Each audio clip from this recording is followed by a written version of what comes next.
What's up, guys? Rant Roller Weekend Review. Couple things I want to speak on. The main thing in this video is going to be discussion of Canelo Alvarez, Saul Canelo Alvarez, the current, I believe, super middleweight champion. He went up and fought Sergey Kovalev, won a title at 175. Think he won one at middleweight, maybe junior middleweight. So I know he's a 3-division champ, but yeah, I want to speak on Canelo Alvarez, man. Errol Spence and Terence Crawford, even Lomachenko now have been mentioned as pound for pound the best. And there's a lot of politics in boxing. There's so much politics in boxing that they will ignore the obvious, the media, right? The obvious is Canelo Alvarez is the best fighter in the world, pound for pound. And to be honest, it's not even close. Crawford he has the skill level, but he doesn't have the resume. He hasn't fought nowhere near the amount of champions that Canelo's fought or the caliber of opponent that Canelo's fought. And remember, Canelo's been on a big stage since he was like 21 years old, fighting Mosley, Mayweather, Cotto, and he beat the hell out of everybody except for Mayweather and Triple G. But he beat Triple G's ass in the second fight, you know? So, I mean, the guy learned a lot from that Mayweather fight. The defense, the ring generalship, how to control opponent, how to control a referee, how to take less damage. He doesn't fight like a stereotypical Mexican fighter. Highly skilled, highly technical boxer puncher is Canelo Alvarez. All right? So I got some names here that I want to talk about. Canelo isn't ducking anybody. He hasn't ducked anybody. He's fought all comers. So why hasn't Andre Ward stepped up and called out Canelo? Andre Ward retired before he even fought 30 fights. Yeah, he had a great supposed super middleweight tournament where he went through the super middleweights. Okay, but if you're a prize fighter, you have to go where the prize is. The prizes for Andre Ward who fought Triple G or Canelo. Where are you, Andre Ward? You're sitting up on a suit, talking great. You've accomplished a lot, but you've only fought 30 times? Come on, bro. You can't be trying to garner all this praise yourself and flaunt around an undefeated record, and you really didn't put your best hat in the ring and go fight the best competition. Whether they ducked you or you ducked them, it didn't happen. So, the Canelo fight is still on the table to me if you're Andre Ward. You could fight Canelo at 168. I think Canelo would fight you at 175. That would be a huge fight. We're talking about doing huge fights, right? Andre Ward not just coming out of retirement for peanuts, right? Huge fight. Then we got Errol Spence, right? He's talking about fighting Canelo now. Bro, stay down there with them 147-pounders. Maybe even mess with one of them Charlo brothers up at 154. But you don't want no part of Canelo. Not as his natural weight right now, walking around 165. That's not going to happen.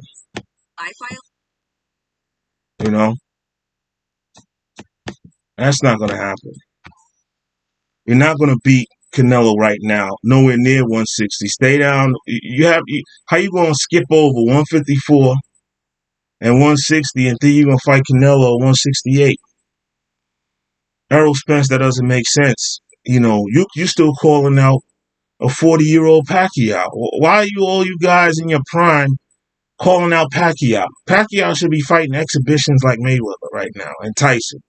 He shouldn't be thrown in the ring with hungry, young 30-year-olds looking to make a name for themselves or late 20-year-olds. The man is 40 years old. Stop calling Pacquiao out. It's ridiculous. If you're the best of the best, you Errol Spence, why are you calling out Pacquiao? What would that do for your resume besides put a big paycheck in your pocket? I guess that's why they call him out. Anyway, is Anthony Joshua ready for Fury yet? Has he reverted back to the technical boxer puncher, the conservative, Lennox Lewis type of heavyweight champion that bored us to death for years. But he did get a knockout. Okay, it was a late knockout, but he still got it. Is he ready for Tyson Fury? Let me know what you guys think in the comments, man. Also, do you believe Tyson Fury cheated in the Wilder fight? That's still up for debate as well. Okay, I watched some NFL stuff today, man. Some highlights, man.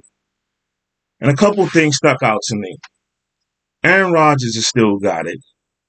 Russell Wilson is still amazing. His ability to escape pressure smoothly, throw on the run is unparalleled, really. Except for maybe Aaron Rodgers. But yeah, Lamar Jackson and the Ravens, they look good. You know, they keep talking about Lamar's feet. Lamar's feet. The guy's pretty accurate throwing the ball, at least medium range. He's got to work on throwing that ball deep. He's got to have the trust. I just don't think he has the trust that he has a wide receiver that can go up like Randy Moss and come down with a lot of them jump balls. So that's why I think he prefers throwing those medium routes to his tight ends. You know, but Lamar will come around. Look, they look good. Cam Newton and the Patriots. Why did you go up there, Cam? I really don't know. The cupboards were bare. You didn't have many weapons. It's one of the reasons Tom Brady left. He got tired of struggling with those subpar receivers and tight ends and running backs that New England likes to save money on because they like to spend money on defense and O-line. I get it. That's Belichick's way. It's worked this far. But if you're Cam Newton, that's not the best fit for you at this point in your career. There was no way for you to go up there and actually look good. Replacing Tom Brady with the cupboards bare. Okay, not many groceries in the cupboard, and you're replacing what many people consider to be the greatest quarterback of all time. And you're a quote-unquote black quarterback doing it. Up in Boston. I would have sat out a year before I would have put myself what Cam is putting himself through in New England. But I will say this. His velocity looks a little off. He doesn't look like he has the deep arm strength that he had in Carolina. Sometimes he looks like he has zip on the ball. You know, from about 20 to 25 yards, he looks like he's got great zip on it. But when he's throwing anything deeper than that, I'm not seeing the zip on the ball from Cam. He doesn't look 100%. Okay? So, Cam, you know, if I were you, I would just sit out the rest of the season, let my body heal. They were officially eliminated from the playoffs today. Sunday, December 20th, 2020, they were eliminated from the playoffs, the Patriots. Just go sit down, prepare for next season, because I don't believe Bill Belichick has any plans in bringing you back. I just think he put a name quarterback to put in there after Tom Brady, somebody that the fans can just hold over onto until he finds his next Tom Brady. Okay? Another issue I want to talk about today is there was a topic, I think, on First Take.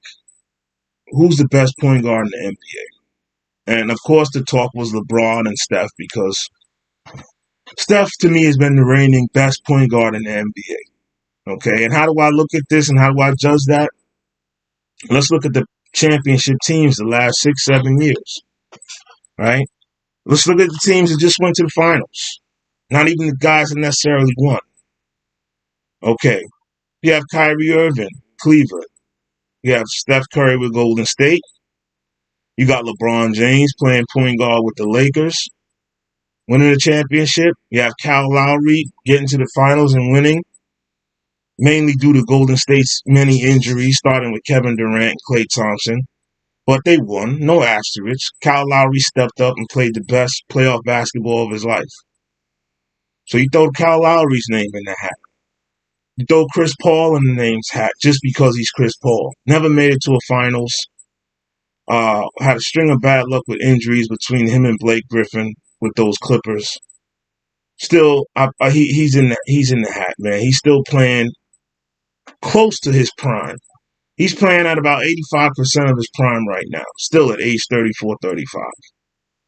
Okay, Jamal Murray getting better and better. showing out in the playoffs, fearless. Will he take another step?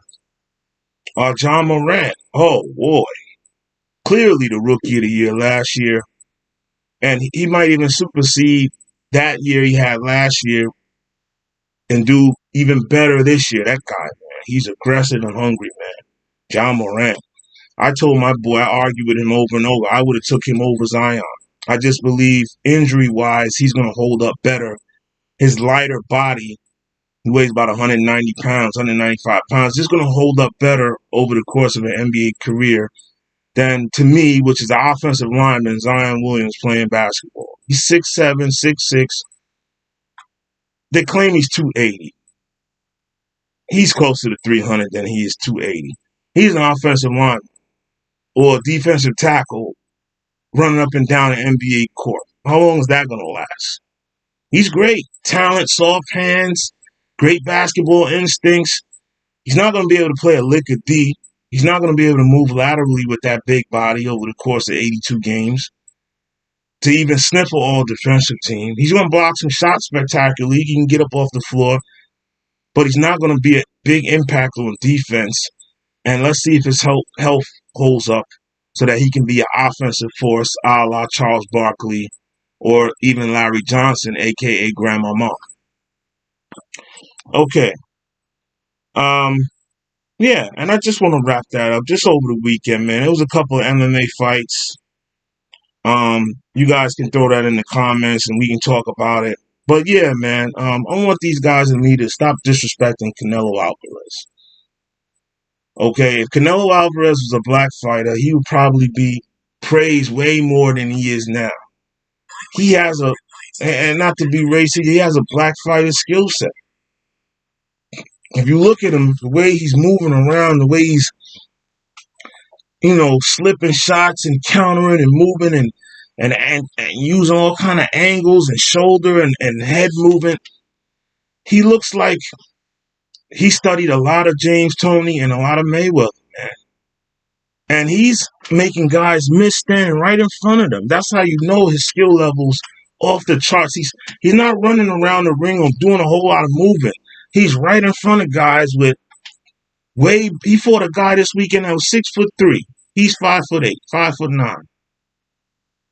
The reach advantage this guy had was unbelievable, but he had one fatal flaw. Instead of popping Canelo with the jab and tie him up as soon as he get in close range and throw that left hook to the body or a couple combinations, he would just stand against the ropes and put his mitts up. You can't do that with Canelo. He's going to pick that apart. And I felt bad for the guy. They could have stopped the fight around round 10 because he was really taking a brutal beating to the body. If you fight Canelo for 10, 12, 11 rounds, you're going to take a brutal body beating. And that's another reason why he's one of the greats. And he's, to me, number one pound for pound right now. Okay, this is boxing talk. I talk MMA too. We can talk football. We can talk basketball. We can talk soccer. I'm even willing to learn hockey. If you guys are passionate about that and you want me to talk about hockey, I'll get into it. But I'm definitely hardcore in the combat sports. And I warmed up to MMA, even though I still don't like all that rolling around on the ground. Two grown men shouldn't be rolling around on the ground, sniffing each other's asses. That's just not fighting to me. And I like to see now that they're promoting a lot more of their stand-up fighters in MMA as opposed to the guys like Khabib, as great as he is. People don't want to see that. People want to see flashy knockouts and actual stand-up skill. That's what people want to see. They even started another type of MMA called bare-knuckle boxing. And that's starting to take off now. People want to see this. They don't want to see all that grabbing and wrestling around on the ground. So Adesanya right now, Stylebender's a big up-and-coming star for that reason. He keeps it on the feet. Okay, so, yeah. Before this becomes a 20-minute video, man, just to recap, we talked about Canelo being pound for pound number one. If you disagree, hit me in the comments and let me know. We can discuss it. We talked about Cam Newton. I feel he still has arm issues, and he should have never took that bait to go play up in New England replacing Tom Brady. should have took a year off. Best point guard in the game today. It's LeBron James. Once he decided to play the position full time, he's the best passer in the NBA. He's the smartest player in the NBA. If you're the smartest and you're the best passer, that should automatically make you the best point guard. And he just won a championship playing the point guard position full time. So, in my opinion, LeBron is the best point guard in the NBA, followed very closely by Steph Curry. I'm not going to move him off that list just because of injury. He's looking great in the preseason. He's still Steph Curry. All right. If you guys disagree, you know what to do. Hit me in the comment section. All right. This video was done a little differently, man. I'm having issues with my phone, so this was done on a laptop. Thank you guys for tuning in. Look forward to me going live soon. I have one scheduled for the 22nd. If I have difficulties, with my phone still, I might have to push it back. But we're going live very soon, and I look forward to interacting with you guys. All right? Peace.